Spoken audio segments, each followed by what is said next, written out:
তো এই আলোচনাটা যারা বিয়ে করছেন রিসেন্ট তাদের কাজে লাগবে, আর যারা করেন নাই করবেন, শীঘ্রই করবেন, এদেরও কাজে লাগবে। আর যারা মুরব্বী অনেক অভিজ্ঞতা ওনাদেরও কাজে লাগবে, ওনারা এটা শুনে নাতি নাত করতে শোনাতে পারবে, ঠিক কিনা? তাহলে কারোরই লস নাই। বিষয় কি? কথা বলে না। দম্পতি বুঝেন? বুঝেন? স্বামী আর স্ত্রী বানায় যেজন মিস্ত্রি, সে বড় আজব কারিগর ও মনরে সে বড় কঠিন কারিগর, ঠিক কিনা? পৃথিবীর প্রথম দম্পতি হচ্ছে সাইয়েদনা আদম আলাইহিস সালাম আর হাওয়া আলাইহাস সালাম। পৃথিবীর প্রথম স্বামী আদম আলাইহিস সালাম, প্রথম স্ত্রী হাওয়া আলাইহাস সালাম। ওয়া কুলনা ইয়া আদম উসকুন আনতা ওয়া যাওজুকাল জান্নাহ। আল্লাহ বললেন, আদম তুমি আর তোমার জোড়া বা তোমার স্ত্রী দুজনে মিলে জান্নাতে থাকো। তাহলে ওনারা ছিলেন স্বামী আর স্ত্রী, ঠিক কিনা? তাহলে এই দাম্পত্য সম্পর্কটা এটা জান্নাতি সম্পর্ক। কি সম্পর্ক? উত্তর দিতে হবে দৌলতপুরের ভাইরা। রাগ করছেন আমার সাথে? শীত লাগতেছে? উত্তর দেওয়া যাবে আওয়াজ করে? হ্যাঁ, আওয়াজ করে উত্তর দিবেন, মুখে তালা মেরে বসে থাকা যাবে না। তাহলে পৃথিবীর প্রথম স্বামীর নাম কি? আদম আলাইহিস সালাম। পৃথিবীর প্রথম স্ত্রী হাওয়া আলাইহাস সালাম। এই দাম্পত্য সম্পর্কটা বড় মধুর, বড় গভীর, বড্ড ভালোবাসার, ঠিক কিনা? স্বামী আর স্ত্রী, স্বামী আর স্ত্রী, এই সম্পর্কটাকে আল্লাহ তাআলা কোরআনে পোশাকের সাথে তুলনা করেছেন। কিসের সাথে? পোশাক। আরবিতে বলে লিবাস। আরবিতে কি বলে? লিবাস। আল্লাহ বলেছেন, ও নারীরা তোমরা পুরুষদের জন্য পোশাক, আর ও পুরুষেরা তোমরা নারীদের জন্য পোশাক। পড়েন সুবহানাল্লাহ। পোশাকের বেসিকলি তিনটা কাজ। কয়টা? কেউ কথা কয় না, আরো জোরে বলেন কয়টা? এখন আওয়াজ আসলো কোত্থেকে? আওয়াজ করে উত্তর দিবেন, চিল্লায় বলেন পোশাকের কাজ কয়টা? এভাবে শেষ পর্যন্ত খোঁচায় যেন সাউন্ড বের করা না লাগে, স্বপ্রণোদিত ভাবে উত্তর করবেন, ক্লাসের মতো হোক। তিনটা কাজ। এক নম্বর কাজ হচ্ছে পোশাক ইজ্জতের আবরু, লজ্জাস্থান ঢেকে রাখে, ঠিক কিনা? আমাদের লজ্জাস্থান ঢেকে রেখেছে আমাদের পোশাক। ঠিক তেমনি স্বামী তার স্ত্রীর ইজ্জত হেফাজত করে, স্ত্রী তার স্বামীর ইজ্জত হেফাজত করে, স্বামী তার স্ত্রীর চরিত্র হেফাজত করে, আর স্ত্রী তার স্বামীর চরিত্র হেফাজত করে। এজন্য আল্লাহ একে অপরের উদাহরণ দিতে যে লেবাস বা পোশাকের সাথে তুলনা দিয়েছেন। সুবহানাল্লাহ পড়েন। পোশাকের দুই নাম্বার কাজ হচ্ছে সৌন্দর্য। এই যে কত সুন্দর ডিজাইন করা, এমব্রয়ডারি করা পোশাক যখন আমরা পরি সুন্দর লাগে না? তেমনি পুরুষের চোখে নারী সুন্দর, নারীর চোখে পুরুষ সুন্দর, স্বামীর চোখে স্ত্রী সুন্দর, স্ত্রীর চোখে স্বামী সুন্দর। সুবহানাল্লাহ পড়েন। পোশাকের তিন নাম্বার কাজ হচ্ছে কমফোর্ট, আরাম দেয়া, প্রশান্তি দেয়া। শীতকালে এই যে আমরা ব্লেজার পরেছি, জ্যাকেট পরেছি, অনেকে চাদর গায়ে দিয়েছেন, কেউ মাথায় রুমাল দিয়েছেন, কেউ গলায় মাফলার দিয়েছেন, একটা উষ্ণ উষ্ণ আরাম আছে না নাই? আবার গরমের কালে পাতলা সুতি কটনের কাপড় পরলে একটা আরাম আছে না নাই? তাহলে পোশাক পরলে যেমনি আমাদের দেহ প্রশান্ত হয়, আরাম পাওয়া যায়, তেমনি স্বামী স্ত্রীর স্পর্শ পেলে সে আরাম পায়, তার হৃদয়টা প্রশান্ত করে দেয় কে?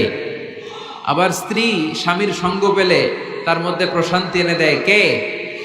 এজন্য রব্বুল আলামিন বলেন, হুন্না লিবাসুল লাকুম ওয়া আনতুম লিবাসুল লাহুন্না।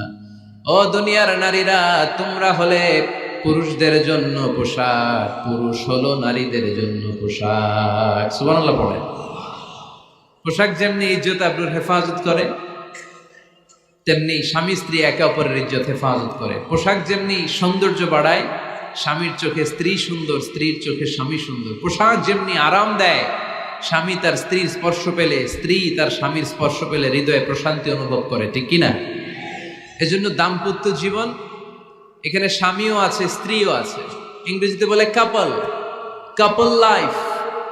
এই বিশ্ব সভ্যতা নির্মাণে নারী পুরুষ, স্বামী স্ত্রী দুইজনেরই অবদান আছে না নাই? এজন্য সুনানে তিরমিজির বর্ণনায় আল্লাহর হাবিব সাল্লাল্লাহু আলাইহি ওয়াসাল্লাম বললেন, আন-নিসাউ শাকাইকুর রিজাল নারীরা হচ্ছে পুরুষের কাউন্টার পার্ট, নারীরা হচ্ছে পুরুষের পার্টনার, সহকর্মী, সহযোগী। এই বিশ্ব সভ্যতা নির্মাণে শুধু পুরুষদেরই অবদান নাই, নারীদের অবদান আছে না নাই? এজন্য কাজী নজরুল ইসলাম অসাধারণ লিখেছে, এ বিশ্বে যা কিছু মহান চিরকল্যাণকর, অর্ধেক তার করিয়াছে নারী, অর্ধেক তার নর। তার মানে নর নারী, স্বামী স্ত্রী দুইজনেরই অবদান এই মানব সভ্যতায় আছে না নাই? এই সম্পর্কটাকে আল্লাহ লেবাসের সাথে তুলনা করলেন, মেটাফরিক্যালি, রূপক ভাবে আল্লাহ পোশাকের সাথে তুলনা করলেন। পোশাক যেমনি গায়ের সাথে লেগে থাকে, পোশাক যেমনি চামড়ার সাথে মিশে থাকে, স্বামী স্ত্রীর সম্পর্কটাও এরকম একাকার, মিলেমিশে, ভালোবেসে একাকার। স্বামী স্ত্রীর রিলেশনশিপ সম্পর্কটা অনেকটা হাত আর চোখের মতো। হাত ব্যথা পেলে চোখ দিয়ে পানি ঝরে, আবার চোখ দিয়ে পানি ঝরলে হাত সেই পানি মুছে দেয়, ঠিক কিনা? তাহলে সম্পর্কটা কেমন যেন হাত আর চোখের মতো। হাত কেটে গেলে পানি পড়ে কোন দিক দিয়ে? চোখ দিয়ে পানি ঝরে। আবার চোখ দিয়ে পানি ঝরলে চোখের পানি মোছার জন্য হাতের দরকার আছে না নাই? তাহলে একেবারে মিলেমিশে একাকার সুখী দাম্পত্য জীবন। স্বামী স্ত্রী এই জান্নাতি সম্পর্কটাকে কিভাবে উপভোগ করবে, কিভাবে একে অপরের সাথে ডিলিংস করবে, আচরণ করবে, এ ব্যাপারে কোরআন এবং সুন্নায় আমাদের জন্য গাইডলাইন দেয়া আসরা নাই। আমরা গাইডলাইন নিব কোরআন থেকে। কোত্থেকে? কোরআন থেকে আর সুন্নাহ থেকে। কারণ এই কোরআন আর সুন্নাহ আমাদেরকে সঠিক জীবন দর্শন শিখায়, কিভাবে এই পৃথিবীতে চললে পৃথিবীতেও সুখ, আবার আখেরাতেও সুখ, এর সব দিক নির্দেশনা কোরআনে আসরা নাই। তাহলে এই যে স্বামী স্ত্রীর দাম্পত্য জীবন, এক্ষেত্রে প্রত্যেককে আল্লাহ তাআলা কিছু দায়িত্ব দিয়েছে। আজকে দায়িত্বগুলোর ব্যাপারে আমরা শুনব। স্ব স্থানে থেকে প্রত্যেকেই, স্বামী যদি স্বামীর দায়িত্ব পালন করে, স্ত্রী যদি স্ত্রীর দায়িত্বটুকু পালন করে, তাহলে দাম্পত্য জীবনটাকে জান্নাতি দাম্পত্য সুখ দিয়ে ভরে দিবে কে? আল্লাহ। আমাদের প্রত্যেকের দাম্পত্য জীবন সুখী হোক, সমৃদ্ধ হোক, আমরা চাই কি চাই না? অনেকে বলে হুজুর সুখ নাই, সুখ নাই, ঘরের ভেতরে গেলেই জাহান্নাম। আহা, কথা শোনে না আমার। আবার স্ত্রীরা বলে হুজুর দোয়া করবেন, পরকিয়া করে, খালি এসএমএস পাঠায়, আমারে ভাল লাগে না, এখন অন্যদিকে ঘুরে। এরকম আসরা নাই? দুই দিক থেকে অভিযোগ। বোনদের জন্য কোনো প্যান্ডেল ট্যান্ডেল আছে নাকি আজকে? হ্যাঁ, দিনের বেলা সমাবেশ ছিল তো, এটা হয়ে গেছে তো মাইকের সাউন্ড নিশ্চয়ই। এই এদিকে উঠছে কে? টান দেন এদেরকে ধরে, টানেন টানেন, টাইনা বসান বসান, টান দেন টান দেন, হুজুরে ধরেন, হুজুরে ধরেন। ধরতে পারেন নাই হুজুরে? ধরছেন? হ্যাঁ, টান দেন। এই তো টাইনা বসেন, এদিকে তাকান, এদিকে হয়েছে, হ্যাঁ বসাই দিচ্ছে। এইভাবে চলবে একেবারে শেষ পর্যন্ত। উঠলে খবর আছে। শুরুতে সুযোগ দিয়েছি, সুযোগ নেন নাই। তো আমরা প্রথমে স্বামীর দায়িত্ব শুনবো। দাম্পত্য জীবনে স্বামীকে আল্লাহ তাআলা কি দায়িত্ব দিয়েছে, তারপর স্ত্রীকে আল্লাহ তাআলা কি দায়িত্ব দিয়েছে, এবং দুইজনের আবার কালেকটিভ সম্মিলিত কিছু দায়িত্ব আছে, এগুলো আমরা শুনবো। শুনতে রাজি আছেন তো? কষ্ট হচ্ছে আপনাদের? আচ্ছা, এই বাম দিকটা আমাকে কষ্ট দিয়েই যাচ্ছে, খালি আওয়াজ, কথা। একটু থামছে আবার শুরু। কেন? আমার দিকে তাকান। আরেকজনে থামতে বলছে কি আপনার? এই থামো থামো, এগুলো বলেন কেন? আপনি থামেন, তাহলে তো হয়ে গেল। হ্যাঁ, আবার আমার সাথে কথা বলেন, আপনি চুপ। তো প্রথমে আমরা সম্মিলিত দায়িত্বের কথা শুনব। সম্মিলিতভাবে আল্লাহ স্বামী স্ত্রী দুইজনকেই কিছু দায়িত্ব দিয়েছে, যে দায়িত্বটা দুইজনের উপরই বর্তায়। এরপরে শুনবো স্বামীকে আল্লাহ কিছু দায়িত্ব দিয়েছে, এটা শুনবো। এরপরে স্ত্রীকে কিছু দায়িত্ব দিয়েছে। আল্লাহর কসম, এই দায়িত্বগুলো যদি স্বামী স্ত্রী সম্মিলিতভাবে পালন করে, এক একটা ঘরকে আল্লাহ জান্নাতি পরিবার বানায় দিবে, সুখী সমৃদ্ধ জান্নাতি দম্পতি বানায় দিবে। এরকম দাম্পত্য জীবন, সুখময় দাম্পত্য জীবন আমাদের হোক। আমরা চাই কি চাই না? চাই। তাহলে আমরা প্রথমে আলাদা আলাদা দায়িত্ব শোনার আগে সম্মিলিত বা কালেকটিভ রেসপন্সিবিলিটি কি আছে, এই সম্মিলিত দায়িত্বগুলো শুনবো। স্বামী স্ত্রীর দুইজনের কাঁধেই বর্তায় এরকম প্রথম দায়িত্ব হচ্ছে স্যাক্রিফাইস। দাম্পত্য জীবনের আসল খেলাটা হচ্ছে স্যাক্রিফাইসের খেলা। কিসের খেলা? স্যাক্রিফাইস। এটা লাগবে। আমার বোনেরা অথবা যুবতী বোনেরা, অথবা রিসেন্টলি বিয়ে হয়েছে এরকম বোনেরা, আজকে তো এক ভাই এসে দোয়া চাইল, হুজুর 3 দিন আগে বিয়ে হয়েছে আমার, একটু দোয়া করে দেন। তারপর যুবক ছেলেরা, তোমরা যারা বিয়ে করনি করবা, খেয়াল করে শোনো, এগুলো কাজে লাগবে। স্যাক্রিফাইসটা খুব জরুরি। স্যাক্রিফাইস ইজ দ্য কি of a successful happy couple life. একটা সুখী দাম্পত্য জীবনের আসল চাবি হচ্ছে স্যাক্রিফাইস। আওয়াজ করে বলতে হবে, চাবিটার নাম কি?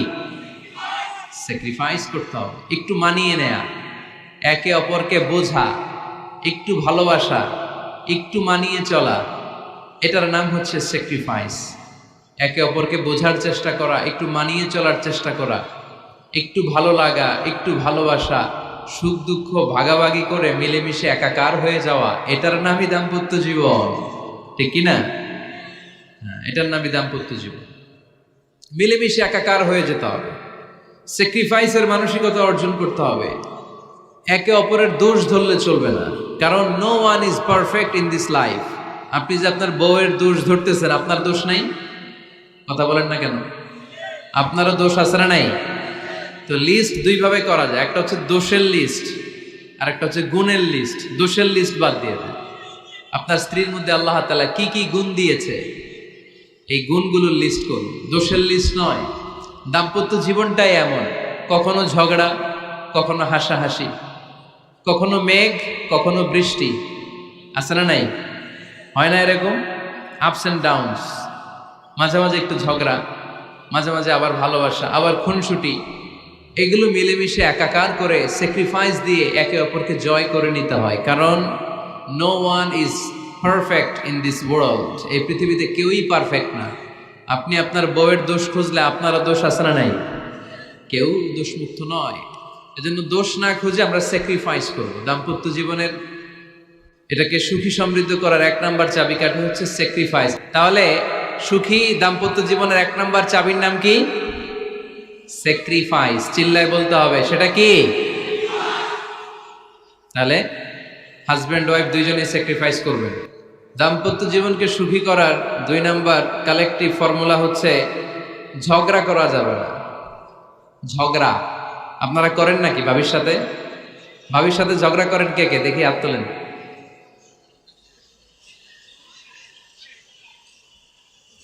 এদিকে সব আল্লাহর ওলি, এরা ঝগড়া টগড়া করে না। আপনি করেন? এই সাহসী সন্তান আছে কিছু, মাশাআল্লাহ। ঠিক আছে, বেশি করেন না আবার।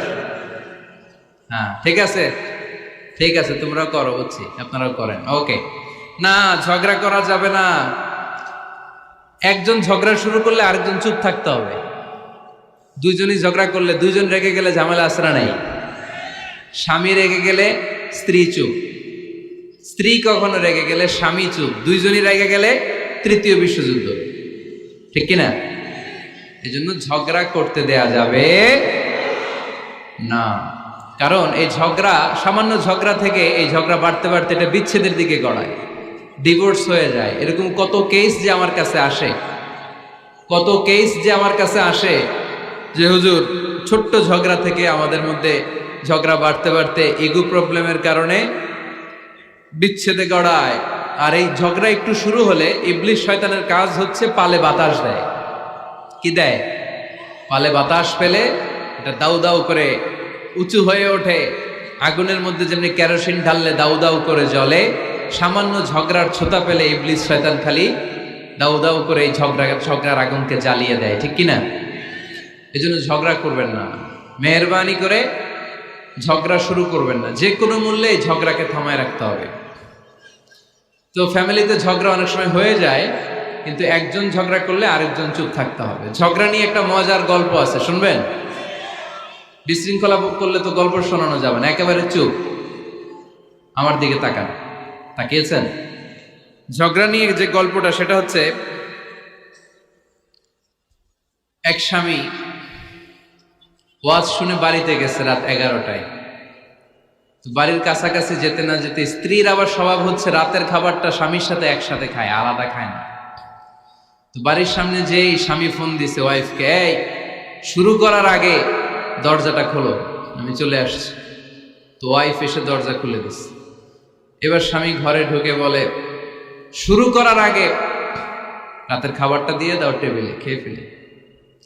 স্ত্রী বেচারি ডাইনিং টেবিলে খাবার দিয়েছে, হাজব্যান্ড বেচারা ওয়াশরুম থেকে ফ্রেশ হয়ে ডাইনিং টেবিলে বসেছে, স্ত্রীও বসেছে। তো খুব বড্ড গরম। হাজব্যান্ড বলে শুরু করার আগে ফ্যানটা ছাড়। এইবার তো স্ত্রী বেচারি রেগে মেগে আগুন, কি আসার পর থেকে শুরু করার আগে কি শুরু করার আগে? হাজব্যান্ড বলে এই তো শুরু হয়ে গেল। মানে কি? ঝগড়া। মানে কি? ঝগড়া। প্রিয় ভাইয়েরা, ঝগড়া করবেন না। স্বামী রেগে গেলে স্ত্রী চুপ থাকবেন, স্ত্রী রেগে গেলে স্বামী চুপ থাকবেন। কারণ সহিহ মুসলিমে এসেছে, ইন্না ইবলিসা ইয়াদাউ আরশাহু আলাল মা। ইবলিস শয়তান তার সিংহাসন গেড়েছে সাগরের উপর। কোথায়? ইবলিসের সিংহাসন কোথায়? সাগরের উপর। সুম্মা ইয়াবাসু সারায়াহু, সে প্রতিদিন সকালবেলা তার সাঙ্গপাঙ্গরে গোটা পৃথিবীতে পাঠায়, যা পৃথিবীতে ফাসাদ সৃষ্টি কর। ইবলিস যখন সাঙ্গপাঙ্গদেরকে গোটা পৃথিবীতে ছড়িয়ে দেয়, সারাদিন ধোকা দেওয়ার পরে, ওয়াসওয়াসা দেওয়ার পরে, রাত্রিবেলা ইবলিসের কাছে ফিরে আসে, এসে বলে, ও ইবলিস, আমি আজকে আল্লাহর বান্দাদেরকে দিয়ে মিথ্যা কথা বলিয়েছি। ইবলিস বলে, এটা তো কোনো ব্যাপারই না, এগুলাই তো তোদের কাজ। আরেক শয়তান বলে, আমি ওজনে কম দিয়েছি একজনের মাধ্যমে বাজারে। ইবলিস বলে, এটাও তেমন বড় কোনো কাজ নয়। আরেকজন বলে, আমি সুদের ডিলিংস করিয়েছি। ইবলিস বলে, এটাও কোনো কাজ নয়। আরেক শয়তান বলে, আমি মদের আড্ডাখানায় নিয়ে মসজিদে যেতে নিয়েছিল, সেখান থেকে সরিয়ে মদের আড্ডাখানায় আল্লাহর বান্দাদেরকে নিয়েছি। ইবলিস বলে, এইটাও তেমন বড় কোনো কাজ নয়। আরেক শয়তান এসে বলে, মা তারাকতুহু হাত্তা ফাররাকতু বাইনাহু ওয়া বাইনা ইমরাআতিহি, আমি এক আল্লাহর বান্দার সাথে বান্দির ঝগড়া লাগিয়ে ঝগড়া করাতে করাতে তালাক পর্যন্ত নিয়ে গিয়েছি। মা তারাকতুহু হাত্তা ফাররাকতু বাইনাহু ওয়া বাইনা ইমরাআতিহি, আমি এক ইমানদার পরিবারকে ধ্বংসের শেষ প্রান্তে নিয়ে গিয়েছি। সামান্য ঝগড়ার পরে আমি ওয়াসওয়াসা দিতে দিতে ঝগড়া বাড়াতে বাড়াতে তালাক পর্যন্ত নিয়েছি। ইবলিস বলে, শাবাশ, তুই তো কাজের মতো কাজ করেছিস, আমার কাছে আয়, আমার কাঁধে ওঠ। ইবলিস তখন ওই শয়তানকে কাঁধে নিয়ে নাচতে শুরু করে। নাউজুবিল্লাহ পড়বেন না? এজন্য ইমানদারদের সংসার ভেঙে খান খান হোক, এটা হলে ইবলিস খুশি, আর ইমানদারের পরিবার টিকে থাকলে আমার আল্লাহ খুশি। আমরা কার খুশি চাই? এজন্য শয়তানরে খুশি হতে দেয়া যাবে না। ইমানদারদের পরিবারগুলো ঝগড়ার মাধ্যমে ভেঙে যাক, সব সময় শয়তানের মিশন এটা। আর ইমানদারদের পরিবারগুলো টিকে থাক, এটা আমার আল্লাহ সব সময় চায়। সুবহানাল্লাহ পড়েন। এজন্য দৌলতপুরের ভাইরা ঝগড়া করবেন না। ঝগড়া কিন্তু নবী রাসূলদের পরিবারেও ছিল, আল্লাহ রাসূল সাল্লাল্লাহু আলাইহি ওয়াসাল্লামের পরিবারেও ঝগড়া ছিল। এটা স্বাভাবিক। দাম্পত্য জীবনের খুব সিম্পল ইস্যু। একজন রাগ করলে আরেকজন থেমে যাবে। পারবেন? কি হলো, পারবেন না? আল্লাহর হাবিব সাল্লাল্লাহু আলাইহি ওয়াসাল্লামের সাথে আম্মা জান আয়েশার ঝগড়া হতো। মজার একটা হাদিস শুনে, সহিহ বুখারীর হাদিস, মুসনাদ আহমদ ইবনে হাম্বলও এসেছে এই হাদিসটা। আম্মা জান আয়েশার সাথে ঝগড়ার পর আম্মা জান আয়েশাও রাগ, আল্লাহ রাসূল সাল্লাল্লাহু আলাইহি ওয়াসাল্লামও রাগ। এখন রাগ মিটানোর দরকার আছে না নাই? আল্লাহ রাসূল সাল্লাল্লাহু আলাইহি ওয়াসাল্লাম বললেন, আয়েশা চলো মিটমাট করে ফেলি। সুবহানাল্লাহ কইবেন না? চলো মিটমাট করি। মিটমাটের জন্য ওমর রে ডাকি। আম্মা জান আয়েশা বলে, না, ওমর গলিব, ওমর খুব মেজাজওয়ালা, আমার ডর লাগে। তোমার আব্বারে ডাকি। আব্বারে ডাকেন, আব্বারে ডাকেন। খুশি হয়ে গেছেন আম্মা জান আয়েশা রাদিয়াল্লাহু। আবু বকর রাদিয়াল্লাহু চলে আসলেন, দাঁড়ালেন। এবার বিষ্ণু সাল্লাল্লাহু আলাইহি ওয়াসাল্লাম বললেন, তাতাকাল্লিমিন আও আতাকাল্লাম, কি ঘটছে আমাদের মাঝে, তুমি বলবা না আমি বলবো? আম্মা জান আয়েশা বললেন, তাতাকাল্লামু আনতা ওয়ালা তাকুল ইল্লা হাক্কান, আপনিই বলেন, তবে সত্য ছাড়া মিথ্যা বলেন না। আবু বকর রাদিয়াল্লাহু তাআলা আনহু শুনে রেগে গেলেন, কি এ কেমন কথা তোমার? নবীকে উদ্দেশ্য করে তুমি বলছো সত্য ছাড়া মিথ্যা বলবেন না, নবী কখনো মিথ্যা বলবে নাকি? রেগে মেয়ের গায়ে মেরেছে এক চোর খেয়ে আম্মা জান আয়েশা উল্টে পড়ে গেলেন। সাইয়েদনা আবু বকর রাদিয়াল্লাহু তাআলা আনহু রেগে গড়গড় করতে লাগলেন, আবার মারার জন্য উদ্যত হলেন। আম্মা জান আয়েশা রাদিয়াল্লাহু তাআলা আনহু বাঁচার জন্য এবার বিশ্বনবীর পিছনে যে আশ্রয় নিলেন।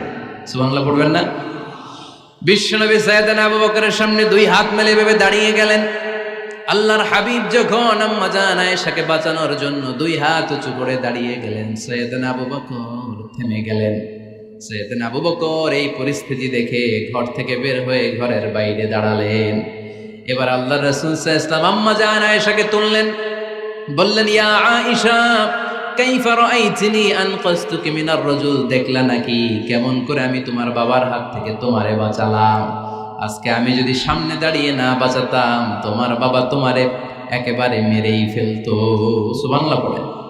দেখছো আয়েশা, আমি বাঁচাইলাম তোমারে, আমার সাথে ঝগড়া করো, আমি বাঁচাইলাম। এই কথা শুনে আম্মা জান আয়েশা রাদিয়াল্লাহু তাআলা লজ্জায় পড়ে হেসে দিলেন। সুবহানাল্লাহ পড়বেন না? এত আস্তে সুবহানাল্লাহ। লজ্জায় হেসে দিলেন। বিষ্ণু ইসা ইসলাম এবার হেসে দিলেন। দুইজনের হাসাহাসি শুনে বাইরে থেকে আবু বকর রাদিয়াল্লাহু তাআলা আনহু হাসির আওয়াজ শুনে অবাক, কি রে এতক্ষণ যুদ্ধ এখন আবার হাসি কেন? হাসে দেখার জন্য সাইয়েদনা আবু বকর রাদিয়াল্লাহু তাআলা আনহু ঘরের ভেতরে ঢুকলেন। ঢুকে দেখেন আম্মা জান আয়েশাও হাসে, বিশ্বনবীও হাসে, সাইয়েদনা আবু বকর হেসে দিলেন। আরশের উপর থেকে খুশি হয়ে গেলেন কে?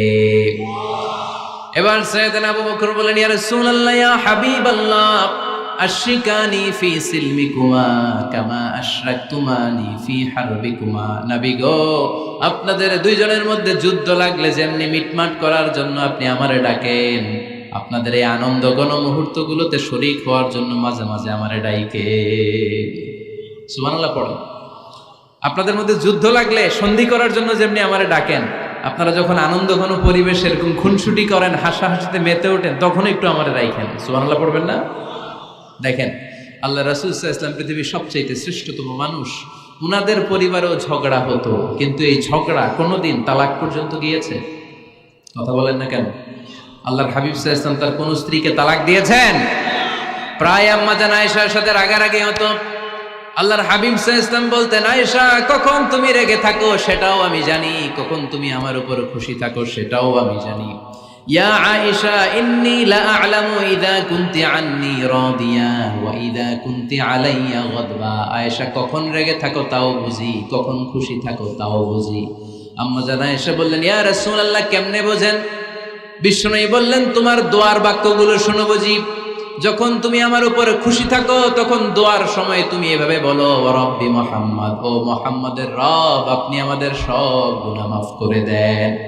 আর যখন তুমি আমার উপর রেগে থাকো তখন তুমি মুনাজাতের সময় বলো, ওয়া রাব্বি ইব্রাহিম, ইব্রাহিমের রব, আপনি আমাদেরকে ক্ষমা করে দেন। তার মানে যখন তুমি রেগে থাকো তখন দোয়ার সময় আমার নামটা মুখে নিতে চাও না। সুবহানাল্লাহ পড়েন। তখন তুমি দোয়ার সময় অন্য নবীর নাম নাও।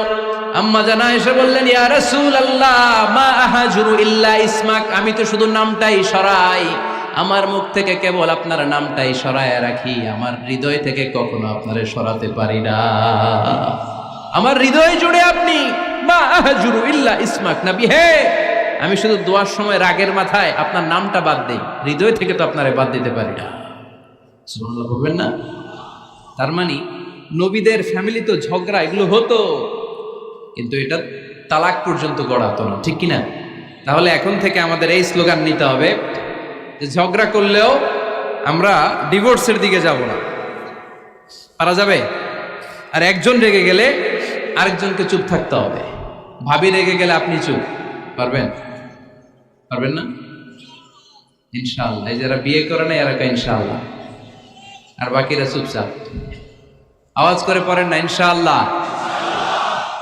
তাহলে প্রথমে স্যাক্রিফাইস, তারপর ঝগড়া করা যাবে না। 3 নাম্বার, দাম্পত্য জীবনের কোনো গোপন কথা অন্যের কাছে শেয়ার করা যাবে না।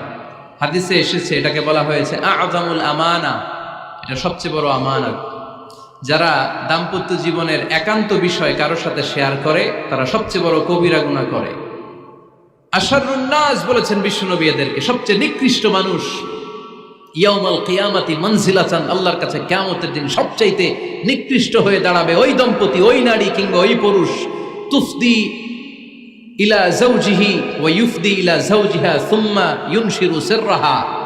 তারা একান্ত সময়ে ফিজিক্যাল ইন্টিমেসিতে যা করে এটা পরে মানুষের কাছে বলে বেড়ায়, এরকম আছে না নাই?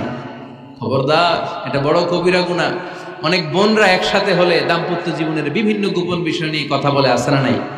অনেক পুরুষরা একে অপরের সাথে, বন্ধুদের সাথে বিভিন্ন বিষয় নিয়ে শেয়ার করে, এটা এমন ওইটা এমন, এগুলো বলা যাবে? আসিবাউ হারাম। দাম্পত্য জীবনের সব বিষয়, স্বামীর সব বিষয় স্ত্রীর কাছে আমানত, স্ত্রীর সব বিষয় স্বামীর কাছে আমানত রেখেছে কে? দাম্পত্য জীবনের এই প্রাইভেট লাইফের কোনো কিছু কিয়ামত পর্যন্ত অন্যের কাছে প্রকাশ করাকে হারাম ঘোষণা করে দিয়েছে কে? এজন্য খবরদার আমার বোনেরা, একসাথে মহিলারা হলে পেটের কথা পিঠের কথা সব বের করে দেয়, আসরা নাই কিছু থাকে না, সব বের হয়ে যায়। খবরদার, সব বললেও দাম্পত্য জীবনের কোনো কথা শেয়ার করা যাবে। আমার ভাইয়েরা খবরদার, আপনাদের দাম্পত্য জীবনের কোনো কথা আপনার বন্ধুর সাথে শেয়ার করতে পারবেন না। এগুলো ফ্যামিলি শান্তি নষ্ট করে, দাম্পত্য জীবনের সুখকে নষ্ট করে। তাহলে 3 নাম্বার, প্রাইভেসি বজায় রাখবেন, এটা দুজনেরই দায়িত্ব। 4 নাম্বার, অহেতুক সন্দেহ পরিহার করুন। অনেক স্ত্রী আছে হাজবেন্ডের খালি সন্দেহ করে, এই ওদিকে তাকাই লাগেন, ওই মেয়ের দিকে তাকাই লাগেন, মোবাইল দেখি, মোবাইল দাও, ফেসবুকের পাসওয়ার্ড দাও, ঢুইকা দেখি মেসেঞ্জারে কার সাথে চ্যাট করছে, এই অফিসের ফাইল দেখি, এই এটা দেখি, এই তোমার ইনবক্স চেক করবো, এদিকে দাও, আছে না নাই? এই সন্দেহ ঘরটারে জাহান্নামের টুকরা বানিয়ে ছেড়েছে। অহেতুক সন্দেহ করবেন না। আবার ভাইরা ভাবিদেরকে অহেতুক সন্দেহ করবেন, এই ওদিকে গেলা কেন, ওদিকে তাকাইলা কেন, এটা করলা কেন, ওইটা করলা কেন, দেখি তোমার মোবাইল, তোমার মোবাইলের গ্যালারি দেখি, লক করে রাখছো কেন, লক খোলো, আছে না নাই? অহেতুক সন্দেহ ফ্যামিলিটারে জাহান্নামের টুকরা বানিয়ে দেয়। হ্যাঁ, ভ্যালিড কোনো অপরাধ যদি স্বামী করে ফেলে, ভ্যালিড কোনো অপরাধ যদি স্ত্রী করে ফেলে, পরকীয়ার কোনো বিষয় যদি প্রমাণিত হয়, বসেন, কনসাল্ট করেন, একে অপরের সাথে কথা বলেন, জিজ্ঞেস করেন। কিন্তু অহেতুক, আমি অনেক ফ্যামিলি এরকম দেখেছি, আমার কিছু বন্ধুকেও আমি দেখেছি যে এদের অবস্থা খুব খারাপ, খালি সন্দেহ করে, আছে না নাই? সন্দেহের রোগটা বড় রোগ, এই রোগ থেকে বেরিয়ে আসতে হবে, অহেতুক সন্দেহ করা যাবে না। 5 নাম্বার, হাজব্যান্ড ওয়াইফের দায়িত্ব হচ্ছে একে অপরের সহযোগী হতে হবে, সহকর্মী। আল্লাহর জান্নাত পাওয়ার ক্ষেত্রে একে অপরের সহযোগী। আপনি একা জান্নাতে যাবেন, ভাবি জাহান্নামে, এটা আপনি চান? জি না, আওয়াজ নাই আমগো গলায়। আপনি এটা চান? ভাবি একা জান্নাতে যাবে, আপনি যাবেন না, এটা ভাবি চায়? চায় না। তাহলে গেলে একসাথেই যান না, একসাথেই যান, একসাথেই যাবেন, আলাদা না। এজন্য আল্লাহর আনুগত্যে, আল্লাহর ইবাদতে, দাম্পত্য জীবনে একে অপরের সহযোগী হতে হবে। স্বামী ভুল করলে স্ত্রী সুন্দর করে শুধরে দিবে, স্ত্রী ভুল করলে স্বামী শুধরে দিবে। ফজরের সময় স্ত্রী হাজবেন্ডকে ডেকে দিবে, উঠতে না চাইলে ঠান্ডা পানির ছিটা দিবে। কারণ জান্নাতে একা যাওয়া যাবে না, গেলে দুইজনই যাবে, কথা কয় না? দুইজনেই জান্নাতে যাওয়ার দরকার আছে না নাই? যত বেশি আপনারা আল্লাহর আনুগত্যে আগাতে পারবেন, তত আপনাদের মহাব্বত বাড়ায় দিবে কে? এই যে হাজবেন্ড ওয়াইফের ভালোবাসাটাকে বলে লাভ পিরামিড। কি pyramid? Love pyramid, like triangle, ত্রিভুজ আকৃতির। হাজবেন্ড ওয়াইফের ভালোবাসাটা ত্রিভুজ আকৃতির। The closer the couple comes to Allah, the closer they comes to each other. Husband wife যত বেশি আল্লাহর কাছে যাবে, তারা নিজেরাও নিজেদের তত কাছে যাবে। হাজবেন্ড ওয়াইফ আল্লাহর সম্পর্ক থেকে যত দূরে সরে যাবে, তারা নিজেরাও নিজেদের থেকে তত দূরে সরে যাবে, ঠিক কিনা? ত্রিভুজ চিনেন আপনারা? হ্যাঁ, এই জিওয় কয়েকজন জিওয়, আপনারা ত্রিভুজ চিনেন না? চিনি, জিওয়, ঠিক আছে। ত্রিভুজের কয় কোণা? হ্যাঁ, 3 কোণা। এই যে এরকম লাভ পিরামিড, 3 কোণা। এই উপরের কোণায় আল্লাহর অবস্থান, আর এই কোণায় স্বামী, এই কোণায় স্ত্রী। তো তারা আল্লাহর দিকে যত যাবে, নিজেরাও তত কাছে যাবে। আর তারা আল্লাহর সম্পর্ক থেকে যত দূরে চলে যাবে, নিজেদের মধ্যে দূরত্ব বাড়তে থাকবে, ঠিক কিনা? পিরামিডটা বুঝতে পারছেন? ত্রিভুজ আকৃতির সম্পর্কটা লাভ পিরামিড এরকম, 3 কোণা। উপরের কোণায় থাকে আল্লাহ, এদিকে স্বামী, এদিকে স্ত্রী। তারা যদি আল্লাহর কাছে উভয়ে যেতে চায়, উভয়ে কাছাকাছি আসতেছে না? কথা বলেন না কেন? আর আল্লাহর আনুগত্য ইবাদত থেকে দুইজন যদি দূরে সরে যায়, তাহলে দুজনের দূরত্ব বাড়িয়ে দেয় কে? এজন্য স্বামী হবে স্ত্রীর সহযোগী, সহকর্মী। নামাজের সময় একে অপরকে ডেকে দিবেন, মোবাইলে অ্যালার্ম দিয়ে রাখবেন। স্বামী স্ত্রীর ডাকেন, স্ত্রী স্বামীরে ডাকেন। স্বামী স্ত্রীকে কোরআন তেলাওয়াত শোনাবেন, স্ত্রী স্বামীরে কোরআন তেলাওয়াত শোনাবেন। ফ্যামিলিটারে জান্নাতি ফ্যামিলি বানায় দিবে কে? তাহলে এই 5টার দায়িত্ব কালেকটিভ রেসপন্সিবিলিটি, স্বামীর উপরও বর্তায়, স্ত্রীর উপরও বর্তায়। এগুলো মেনে চললে দাম্পত্য জীবন সুখকর করে দিবে কে? মনোযোগ আছে? কষ্ট হচ্ছে? এবার আমরা হাজবেন্ডের দায়িত্ব শুনবো। হাজবেন্ডের প্রথম দায়িত্ব হচ্ছে, হাজবেন্ড হচ্ছে caretaker of the family, in charge, protector. আর রিজালু কাওয়ামুনা আলান নিসা। আল্লাহ বললেন স্বামী হলো তার স্ত্রীর ইনচার্জ, প্রোটেক্টর, স্ত্রীকে সুরক্ষা দিবে, স্ত্রীকে টেক কেয়ার করবে, স্ত্রীর দায়িত্বে থাকবে। এই দাম্পত্য জীবনের দুইজনের সংসারের মধ্যে স্বামীকে দায়িত্বশীল বানিয়েছে কে? পুরুষ দায়িত্বশীল। পুরুষ কখনো নারীর ক্ষতি করে না, সুপুরুষ নারীর ক্ষতি করে না, ঠিক কিনা? গোটা পুরুষ সমাজ নারী সমাজের সুরক্ষা দিবে। যেগুলো নারীকে একান্তে পেলে রেপ করে, যে ঢাকা বিশ্ববিদ্যালয়ে একটা রেপের ঘটনা ঘটছে না, যে এই বেয়াদবটা এই কাজ করেছে, এটা কি পুরুষ না কুপুরুষ? এটা কি সুপুরুষ না কুপুরুষ? সুপুরুষ নারীর প্রোটেকশন দেয়, নারীর টেক কেয়ার করে, তার ইনচার্জ, তার দায়িত্বশীল। দাম্পত্য জীবনে অর্থনৈতিক যত দায় দায়িত্ব আছে সব আল্লাহ তাআলা পুরুষের কাঁধে দিয়েছে। কার কাঁধে? এই দাম্পত্য লাইফে নারীর কোনো অর্থনৈতিক দায় দায়িত্ব নারীর কাঁধে আল্লাহ দেয় নাই। এজন্য সব অর্থনৈতিক দায়িত্ব পুরুষের ঘাড়ে।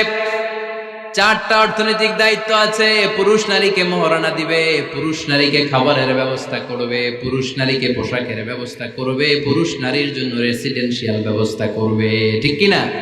وآتوا النساء صدقاتهن نحلة فإن طبن لكم عن شيء منه نفسا فكلوه هنيئا مريئا। সুবহানাল্লাহ পড়ে। সব স্বামীদেরকে আল্লাহ ডেকে বললেন, ও স্বামীরা শোনো শোনো, বিয়ের পর সাথে সাথে স্ত্রীর কাছে তুমি মোহরানা আদায় করে দাও। মোহর দেয়া নফল নাকি ফরজ? জোরে বলেন। তোমরা কি দাও? সিলটি পুলা মোহরানা দাও? হ্যাঁ, মোহরানা দিতায় নাকি যৌতুক খাইতা? খিতা করতা? হ্যাঁ, কি দিব? মোহরানা দিব। মোহরানা দেয়াকে ফরজ করেছে কে? আল্লাহ। তো মোহর দিতে টাকা লাগে না? এই টাকার দায়িত্ব পুরুষের ঘাড়ে দিছে কে? 2 নাম্বার দায়িত্ব, আলাল মাউলুদি লাহু রিজকুহুন্না ওয়া কিসওয়াতুহুন্না বিল মা'রুফ। স্বামী স্ত্রীর জন্য খাদ্যের ব্যবস্থা করবে, পোশাকের ব্যবস্থা করবে। 3 নাম্বার, ওয়াসকিনুহুন্না মিন হাইসু সাকানতুম মিন ওয়াজদিকুম। নিজের সামর্থ্যের মধ্যে থেকে স্ত্রীর জন্য রেসিডেন্সিয়াল একটা এরিয়ার ব্যবস্থা করে দিবে। সুবহানাল্লাহ পড়ো। তাহলে অর্থনৈতিক দায়িত্বের মধ্যে 4টা: মোহরানা দেয়া, মিলস খাবারের ব্যবস্থা করা, মানে ফুডিং অ্যান্ড ক্লোথিং, পোশাকের ব্যবস্থা করা, সর্বশেষ রেসিডেন্সিয়াল ব্যবস্থা করা। এই যে অর্থনৈতিক সব দায়িত্ব, খরচ যেখানেই আছে, সব দায়িত্বগুলো পুরুষের কাছে দিল কে? চিল্লায় বলেন কে? খরচের সবকিছু আল্লাহ তাআলা পুরুষের কাঁধে দিয়েছে। এটা হচ্ছে পুরুষের ফিনান্সিয়াল দায়িত্ব। এবার দাম্পত্য জীবনে পুরুষের নন ফিনান্সিয়াল কিছু দায়িত্ব আল্লাহ তাআলা দিয়েছে, এগুলো আমরা শুনবো। এদিকে ওঠাওটি করলেন কে কে দেখি? আটকান, এদেরকে আটকান, ধরেন ধরেন, এদেরকে ধরেন। হ্যাঁ, কে হইছে? শেষ করে দিব তো? খিতা হইতা? হ্যাঁ, জোরে মাতো। চলবে চলবে? হ্যাঁ, তাকবীর পড়েন তো দেখি, যারা চলবে বলতেছেন লিল্লাহি তাকবীর।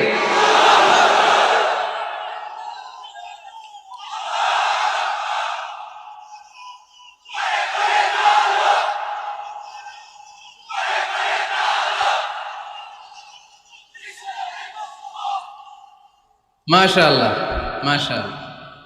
এবার দাম্পত্য জীবনে নন ফিনান্সিয়াল পুরুষের যে দায়িত্ব আছে সেটা আমরা শুনবো। 1 নাম্বার দায়িত্ব হচ্ছে স্বামীর উচিত স্ত্রীর সাথে ভালো আচরণ করা। ভালো আচরণ করেন তো আপনারা? জি হয়।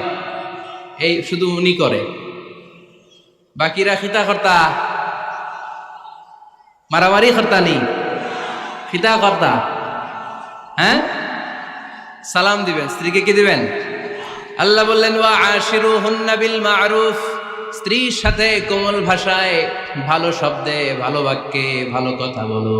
স্ত্রীর সাথে খারাপ আচরণ করো না। স্ত্রীকে দেখলে তুমি মুচকি হাসি দাও। অনেক স্বামী আছে কখনো স্ত্রীকে দেখলে মুচকি হাসি দেয় না, চেহারাটা বাংলা পাসের মতো এরকম করে রাখে, আছে না নাই? দৌলতপুরের লোকের অবশ্য অনেক ভালো, এই যে সবার মুখে হাসি, মুচকি হাসি। হাসেন তো, মুচকি হাসি দেন তো একটা।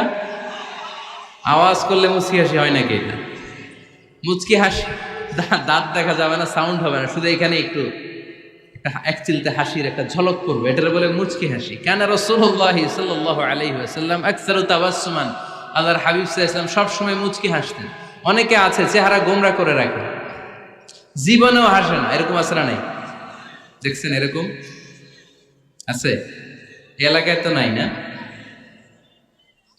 আছে। হাসবেন, হাসবেন। মুচকি হাসতে পয়সা লাগে না, পয়সা লাগে, এজন্য হাসবেন। আল্লাহর হাবিব সাল্লাল্লাহু আলাইহি ওয়াসাল্লাম বলেছেন ফাস্তাউসু বিন-নিসাই খায়রা, নারীর সাথে ভালো আচরণ করো। নারীদেরকে বাঁকা পাঁজরের হাড় দিয়ে তৈরি করা হয়েছে। এই হাড়কে সোজা করতে গেলে ভেঙে যাবে, রেখে দিলে বাঁকাই থেকে যাবে। তো কি করতে হবে? ফাস্তাউসু বিন-নিসাই খায়রা, কোমল আচরণ করো। আবার আল্লাহর হাবিব সাল্লাল্লাহু আলাইহি ওয়াসাল্লাম বললেন রিফকাম বিল কাওয়ারিদ, নারীদেরকে কাচের তৈজসপত্র বাসনের সাথে, গ্লাসের সাথে আল্লাহর হাবিব সাল্লাল্লাহু আলাইহি ওয়াসাল্লাম তুলনা করলেন। কাচের তৈজসপত্র, কাচের গ্লাস, কাচের প্লেট যেমনি আস্তে তুলতে হয়, আস্তে রাখতে হয়, নারীদের সাথে এরকম কোমল আচরণ করার আদেশ দিয়েছে কে? কাচের গ্লাস, তৈজসপত্র, জগ কিভাবে রাখেন আপনারা? খুব জোরে এরকম থপাস করে নাকি? উঠানোর সময় থপাস করে উঠান? খুব স্মুথলি এটা ধরতে হয়, স্মুথলি এটা রাখতে হয়। তেমনি নারীদের সাথেও স্মুথলি আচরণ করবেন। নারীদেরকে যত আপনি কোমল মোলায়েম ভাষায় কথা বলতে পারবেন, তারা তত আপনার কথা শুনবে। যত সুন্দর সুন্দর কথা, নারীকে, স্ত্রীকে বলবেন তুমি আমার সব, তুমি আমার কৈতরী, তুমি আমার টুনটুনি, তুমি আমার ময়না পাখি, তুমি আমার সোনা পাখি। ওই যে কয় কলিজা, তার মানে প্র্যাকটিস চলে বাসায়। আর কি ডাকেন? ভাবিরে কি ডাকেন বলেন? জান।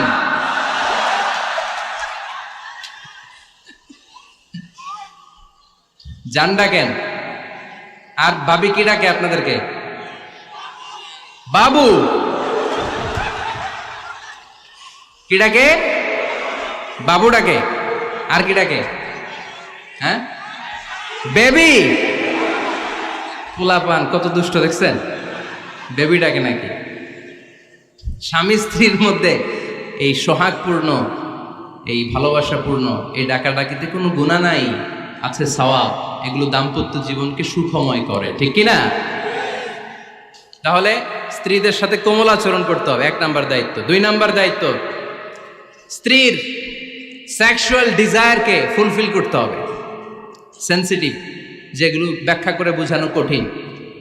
আপনারা বুঝবেন যারা ম্যাচিউরড, মোর দেন 18 ইয়ার্স, যারা 18+ যাদের বয়স, সেক্সুয়াল ডিজায়ার ফুলফিল করা হাদিসে এসেছে, এটা স্বামীর দায়িত্ব।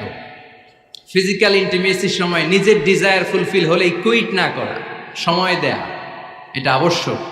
এই বিষয়েও প্রত্যেক স্বামীর খেয়াল রাখা দরকার। সংক্ষেপে শেষ করে দিলাম। 3 নাম্বার, স্ত্রীর ব্যক্তিগত বৈধ কাজে স্বাধীনতা দিতে হবে স্বামীর। অনেক স্বামী এই ছোট্ট বিষয় নিয়ে মারামারি লাগায় ফেলে ঘরে।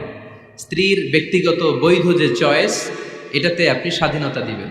স্ত্রীর মনে চায় রান্না বান্না শিখতে, আপনি বললেন তুমি কম্পিউটার শিখো, কিলাকিলি আছে না নাই?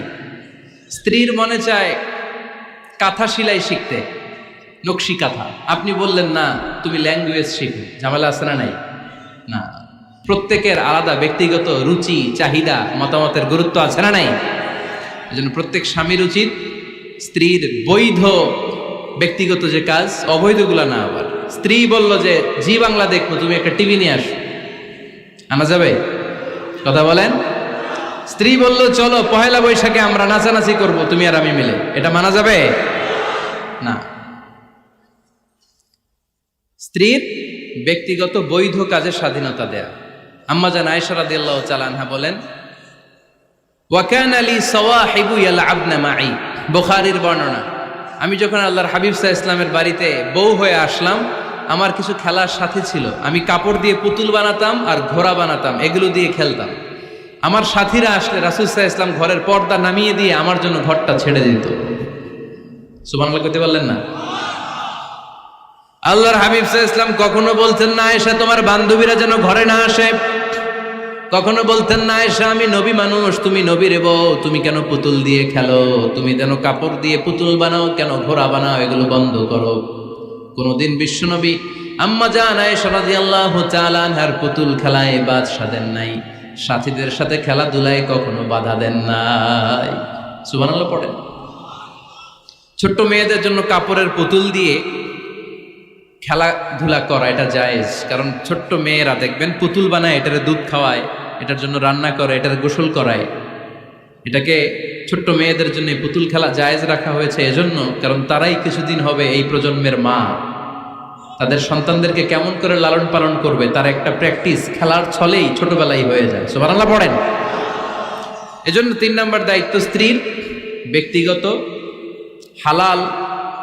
হালাল যে কাজগুলো আছে তার ব্যক্তিগত এই ভালো কাজগুলোতে আপনার স্বাধীনতা দিতে হবে, বাধা দেয়া যাবে না।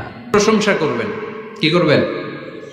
প্রশংসা। আমরা খালি দোষ খুঁজি, তোমার রান্না ভালো না, তোমার চেহারা ভালো না, তোমার বাপ ভালো না, তোর মা ভালো না, তোর 14 গোষ্ঠী খারাপ, আছে না নাই? তো এই বেডি আপনারা ভালোবাসবে? এই বেডি তো আজীবন আপনার বদনাম করবে, ঠিক কি না?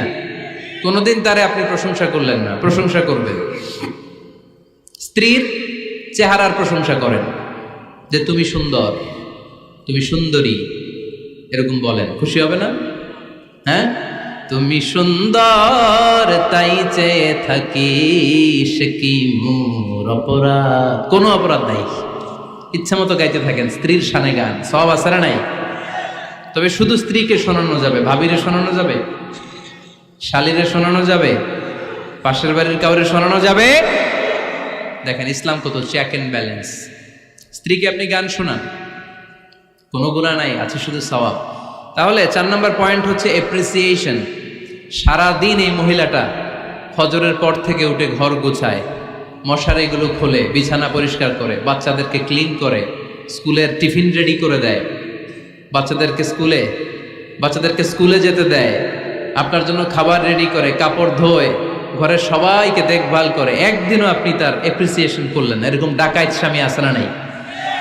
দৌলতপুরে নাই, এখানে সব ভালো। এপ্রিসিয়েট করবেন। আমরা ভুলে যাই, একটা থ্যাঙ্কস দিতে ভুলে যাই, একটা জাযাকিল্লাহ, আল্লাহ তোমাকে জাযা দেখ, এটাও বলি না। এদিকে তাকান, বলবেন তুমি সুন্দরী, তুমি অনন্যা, তুমি সুস্নিগ্ধা, তুমি প্রিয়ংবদা, তুমি সুহাসিনী, তুমি সুকেশিনী, তুমি সুভাষিনী, তুমি অসূর্যম পোষ্যা, মেঘে কালো কেশ, কাজল কালো চুল, হরিণের মতো ডাগর ডাগর দুটি তোমার চোখ। আহা হা হা, যে পোলাপাইন খুশি হয়ে গেছে। আহা হা, ওরা মুখস্থ রাখতেছে, বলবে এগুলা, বিয়ে করে নাই কিন্তু এখনো। তো জায়গা মতো বলবা, গার্লফ্রেন্ডে বলো না। আবার কাকে বলবা? স্ত্রীকে। কাকে? স্ত্রীকে। পারা যাবে না? একটু এপ্রিসিয়েশন দেওয়া যাবে না? ওনাদেরকে একটু প্রশংসা করবেন। প্রশংসা পেলে নারীরা বড্ড খুশি হয়। যদি আপনি বলেন যে তোমার রান্নাটা আজকে অসাধারণ হয়েছে, দেখবেন আরেক বাটি আইনা দিতেছে, খাইতে পারতেছে না, এরপর পাতে তুলে দেয়, আরেকটু খাও, আরে খাও না, আছে না নাই? ওই যে প্রশংসা করছেন, খুশি হয়ে গেছে। তো আপনি 10,000 টাকার বান্ডিল দিয়ে আপনার বউকে যত খুশি করতে না পারবেন, রান্না মজা হয়েছে এইটা বলে আপনি অনেক বেশি খুশি করতে পারবেন। আল্লাহর হাবিব সাল্লাল্লাহু আলাইহি ওয়াসাল্লাম কখনো স্ত্রীদের রান্নার বদনাম করে নাই। সুবহানাল্লাহ পড়বেন না? আওয়াজ করে পড়েন সুবহানাল্লাহ। আজ থেকে স্ত্রীর সৌন্দর্যের প্রশংসা করবেন, কাজের প্রশংসা করবেন, রান্নার প্রশংসা করবেন, এপ্রিসিয়েশন দিবেন। পারবেন তো? রান্নার প্রশংসা নিয়ে মজার একটা গল্প আছে, শুনতে চান? তো উঠতে শুরু করলেন যে, হ্যাঁ, এখন আর কে কারে ধরবে? অনেকে উঠে গেছে। 2টার দিকে যারা বসা, প্রায় আমার মাহফিলগুলোতে এই সমস্যা হয়। গাইবান্ধাতে আমি গেলাম, জিজ্ঞেস করলাম কখন আসছেন? কয় ফজর পরে আসছেন। তো ফজর পরে আসছেন, এত আগে আসছেন কেন? কয় জায়গা পাবো না এই জন্য। লক্ষ লক্ষ মানুষ, কে কাকে নিয়ন্ত্রণ করবে? লক্ষ লক্ষ মানুষ। আমার জীবনে এত বড় প্যান্ডেল আমি কথা বলি নাই। এরা সকাল থেকে বসে আছে, পেশাব আটকে রাখছে, এটা ক্ষতিকর না? এরা আজহারিকে দেখার পরে এরপর ওঠা আরম্ভ করছে, দেখাইছি, কয় দেখে গেছি হুজুর, এরপরে চলে যাচ্ছে। তা আপনাদেরও কি অবস্থা এরকম? হ্যাঁ, আচ্ছা ঠিক আছে। তো রান্নার প্রশংসা নিয়ে যে মজার গল্পটা আপনাদের শোনাতে চাই, এদিকে তাকান, মনোযোগী হন। আমার ওয়াজ শুনে এক লোক মনে মনে নিয়ত করছে যে আয়রে, জীবনে তো রান্নার প্রশংসা করলাম না, আজকে রান্নার প্রশংসা করব। তো মাহফিল শেষে বাসায় গেছে, স্ত্রী তাকে খাবার দিয়েছে, স্বামী খাবার খায় আর মিটি মিটি হাসে। স্ত্রী বলে, এই মাহফিল শুনে আসছো, রাত বাজে 12টা, খাচ্ছ ভালো কথা, হাসো কেন? তো স্বামী বলে, হাসি এর কারণ হচ্ছে তোমার রান্নাটা আজকে এত মজা হয়েছে না জীবনে, আজকে বাড়াই বাড়াই পেতেছে তো, জীবনে এত মজার রান্না খাই নাই, রান্না মজা হয়েছে শুই না। স্ত্রী তো রেগে গেছে, কি গত 10 বছর ধরে তোমার রান্না করে খাওয়াই, একদিনও রান্নার প্রশংসা করলা না, আর আজকে পাশের ঘরের ভাবি একটু গরুর গোশতের তরকারি পাঠাইছিল বাটিতে করে, পাশের ঘরের ভাবি একটু আমাদের বাড়িতে তরকারি পাঠাইছিল, তো ওই তরকারি দিয়েই তোমাকে খাবার দিছে, আজকে রান্না টান্না আমি করি নাই। তো ওই বেটির রান্না তোমার এত ভাল লাগছে, এই 10 বছরে একদিনও কইলা না, আজকে এটা কইলা, খাও খাও, তোমার মজার খাও, আর রান্ধুন না। তো প্রশংসা করলে বুঝে শুনে করবেন, একটু এনশিওর হবেন যে রান্নাটা করছিল কে, তা না হইলে কিন্তু ঘরে চুলায় আগুন জ্বলবে না, টানার রোজা রাখা লাগবে, ঠিক কিনা? তো 4 নাম্বার গেল এপ্রিসিয়েশন, একটু এপ্রিসিয়েশন দিবেন। আল্লাহর হাবিব সব সময় স্ত্রীদের প্রশংসা করতেন। সেই বুখারীর বর্ণনা, আল্লাহর হাবিব বলেন, ইন্না ফাদলা আয়েশা আলান নিসা কাফাদলি সারিদি আলা সাইরিত তাআম। আরব ভূখণ্ডের মধ্যে সব খাবারের উপরে সারিদ খাবার যেমনি সেরা, দুনিয়ার সব নারীদের মধ্যে আমার আয়েশা তেমনি সেরা। সারিদ একটা খাবার আছে। আমি যখন মিশরে পড়তাম আল আজহার ইউনিভার্সিটিতে, আমাদের ইউনিভার্সিটিতে সরকারের পক্ষ থেকে সরকারিভাবে খাবার দেয়া হতো। আমাদের খাবারের খরচ বহন করতেন ওমানের সুলতান কাবুস। এই গত 3-4 দিন আগে ইন্তেকাল করেছেন, নাম শুনছেন আপনারা? প্রায় 40 বছরেরও বেশি মনে হয়, 45 বছর বা 50 বছরের লম্বা সময় উনি ওমানের প্রেসিডেন্ট ছিলেন। উনি আমাদের খাবারের খরচটা বহন করতেন। কিছুদিন আগে ইন্তেকাল করেছেন। আমরা ওনার জন্য দোয়া করি, আল্লাহ তাআলা এই সুলতান কাবুসের জীবনের গুনাহগুলো মাফ করে নিক, ওনার সমস্ত খেদমত আল্লাহ কবুল করে নিক। তো আমাদের আল আজহার ইউনিভার্সিটির হোস্টেলে ঈদের দিন একটা খাবার দিত, এটার নাম ছিল সারিদ। রুটি আর গোশত এগুলোকে ম্যাশড করে একটা স্তর বানাতো, এটা কেটে কেটে আমাদেরকে দিত, এটাকে বলে সারিদ। আরব দেশে সবচেয়ে দামি খাবার। আমাদের দেশে যেমনি পোলাও, গরুর রেজালা, রোস্ট, এগুলো খুব উন্নত খাবার ধরা হয়, বিয়েতে সার্ভ করা হয়।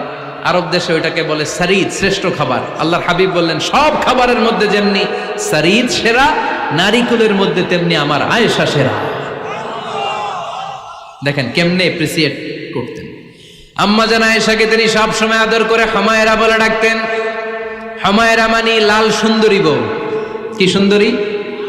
আম্মা জান আয়েশা রেগে গেলে গাল দুটো আনার ফলের মতো লাল হয়ে যেত, এজন্য ডাকতেন, ও আমার লাল সুন্দরী বউ। সুবহানাল্লাহ কইতে পারলেন না?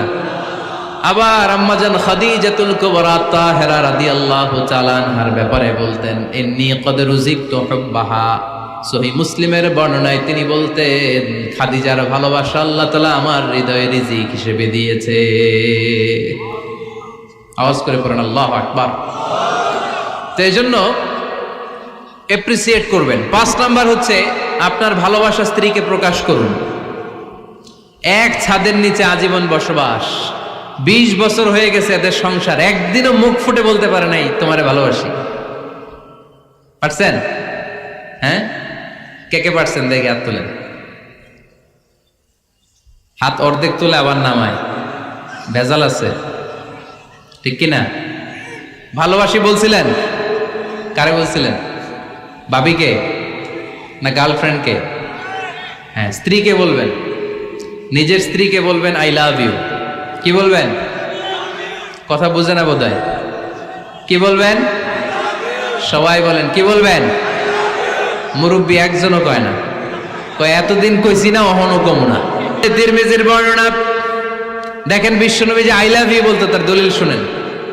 সাহাবারা জিজ্ঞেস করলেন, ইয়া রাসূলুল্লাহ, মান আহাব্বুন নাস ইলাইক, ও নবী কারে সবচেয়ে বেশি ভালোবাসেন? Who do you love the most? নবী কাকে সবচেয়ে বেশি লাভ করেন আপনি? সাহাবারা প্রশ্ন করলেন, এ রাসূলুল্লাহ, কাকে লাভ করেন বেশি? আল্লাহর হাবিব সাল্লাল্লাহু আলাইহি ওয়াসাল্লাম বললেন, আয়েশা রে। সুবহানাল্লাহ কইবেন না? সাহাবারা বললেন, ওমিনার রিজাল, পুরুষদের মধ্যে কারে বেশি পছন্দ করেন? বিশ্বনবী বললেন, আবুহা, আয়েশার বাবা রে। সাইয়েদনা আয়েশা রাদিয়াল্লাহু তাআলা আনহার বাবার নাম কি? আবু বকর। কি নাম? আবু বকর। আল্লাহর হাবিব সাল্লাল্লাহু আলাইহি ওয়াসাল্লাম বললেন, সবচেয়ে বেশি লাভ করি আয়েশাকে। সাহাবারা বললেন, ওমিনার রিজাল, পুরুষদের মধ্যে কারে বেশি লাভ করেন? আল্লাহর হাবিব সাল্লাল্লাহু আলাইহি ওয়াসাল্লাম বললেন, আয়েশার বাবা রে। সুবহানাল্লাহ পড়েন। আম্মা জান আয়েশাকে বিশ্বনবী এত ভালোবাসতেন। আম্মা জান আয়েশা পেয়ালার যেইখানে ঠোঁট লাগিয়ে দুধ পান করতেন, বিশ্বনবী পেয়ালার ওই জায়গাটা খুঁজে খুঁজে ওই জায়গায় ঠোঁট লাগিয়ে দুধ পান করতেন।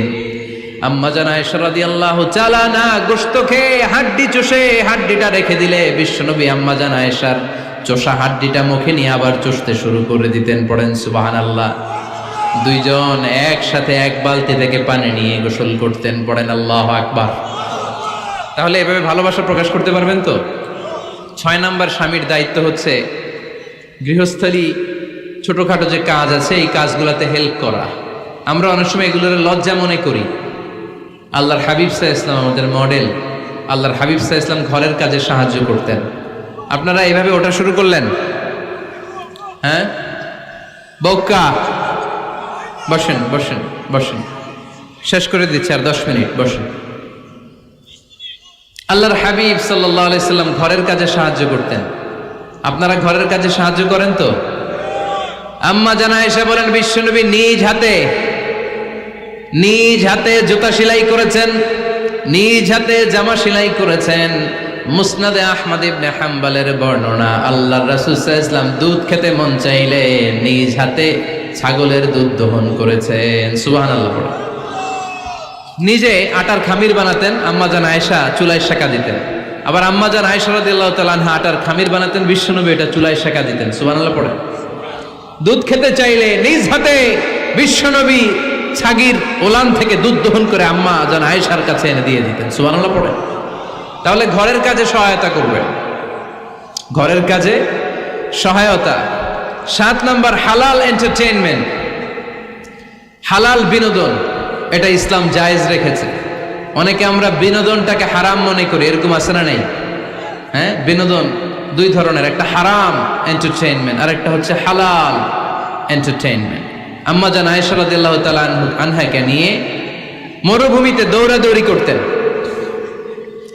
ভাবির সাথে দৌড়াদৌড়ি করছেন কারা কারা? দেখি হাত তোলেন। হ্যাঁ, দৌড়াদৌড়ি করছেন কোথায়?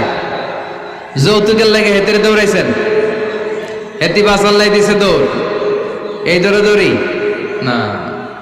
আম্মা জান আয়েশা রাদিয়াল্লাহু তাআলা আনহার সাথে বিশ্বনবী মরুভূমিতে দৌড়াদৌড়ি করেছেন। বলেছেন, আয়েশা দেখো কে কার আগে ওই খেজুর বাগান ধরতে পারে, তুমি আগে না আমি আগে। একবার বিশ্বনবী জিতলেন, তার 7 বছর পরে প্রথমে আম্মা জান আয়েশা রাদিয়াল্লাহু তাআলা আনহা ওই দৌড়ে জিতলেন। তার 7 বছর পরে বিশ্বনবী জিতে আম্মা জান আয়েশাকে হারায় দিলেন। পড়েন সুবহানাল্লাহ। ঈদের দিন আম্মা জান আয়েশাকে হাবাসি সাহাবাদের তীর আর বল্লম দিয়ে যে খেলা চলতেই খেলা দেখাতেন। সুবহানাল্লাহ পড়েন। বিশ্বনবী খেলা দেখাতেন আম্মা জান আয়েশাকে। এই হচ্ছে স্বামীর দায়িত্ব। হালাল এন্টারটেইনমেন্ট আপনি করতে পারবেন। বসেন, দোয়া করে দিচ্ছি, বসেন। বুঝতে পারছি অনেক আগে আসছেন আপনারা। বসেন, বসে যান, এখনই দোয়া হচ্ছে। বসেন বসেন বসেন বসেন, এখনই দোয়া করব। বসে যান, বসে যান। বউকা মাদ্রাসার বিল্ডিং এর কন্ট্রাক্টরের জন্য দোয়া চেয়েছেন, আমরা দোয়া করি আল্লাহ কবুল করুক। আমার ছেলে মেয়ের বিয়ের বয়স হয়ে গেল, পরিবারে বিয়ের কথা বলতে পারি না, লজ্জায়। আহারে কি কষ্ট। মনে করি পরে করে, এটা বললে তারা বলবে এখনো বয়স হয় নাই বিয়ের, পরিবার থেকে বিয়ের কথা চিন্তা করে না। এ ব্যাপারে কিছু বলুন। কিছু বললাম। এই সমস্যা পুরো বাংলাদেশে, ছেলে মেয়েদেরকে সময় মতো বিয়ে দেয় না। ইউটিউবে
স্বামীর সুখী দাম্পত্য জীবনের জন্য। স্ত্রীর দায়িত্ব আজকে বলার সুযোগ হলো না।